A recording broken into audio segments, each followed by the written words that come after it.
Good morning, everybody. Welcome to day 15 of pursuing your personal Pentecost.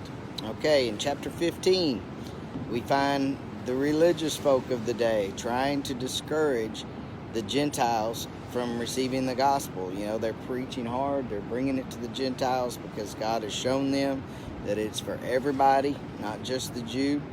And so when this is happening, Peter steps up and reminds him of the vision that God had given him with the sheep being let down and all the animals in it. And, you know, he said, "Arise, Peter, kill and eat." And I found it really interesting that today is the day I'm sharing this, because just last night I had a dream that I was in this group of people and I was walking trying to get to my wife, and as I did, there was this woman, and she was kind of scantily dressed. You know, she looked, you know, better words, looked like a prostitute, and probably was. I don't know. I don't remember for sure. But when I passed by her, I started talking to her, you know, and just sharing with her, finding out who she was. And this woman that was close to my wife, you know, starts throwing a fit because I'm talking to her.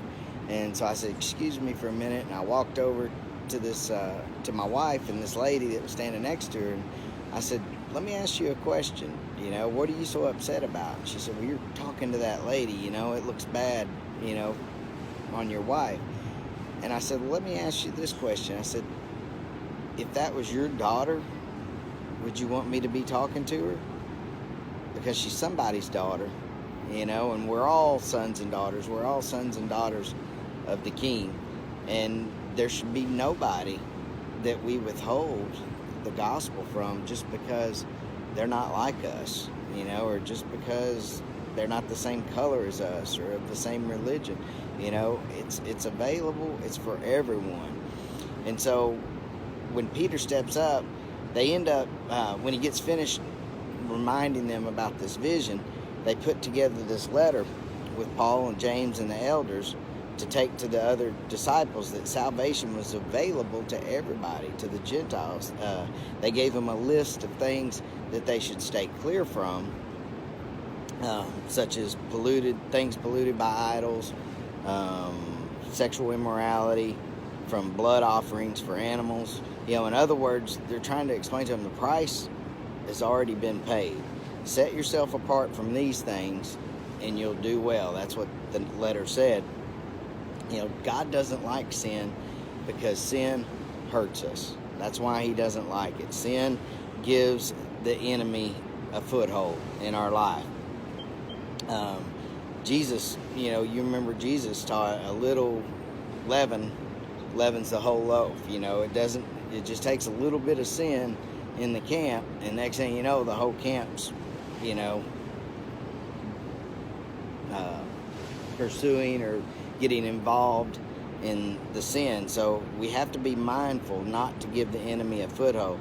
As believers, you know, it's real easy to give the enemy access into our life without even realizing that we're doing it. But, you know, the word tells us he comes to kill, steal, and destroy. But Jesus came that we may have life and more abundantly. So that's why we need to keep our eyes focused on him, the author and the finisher of our faith.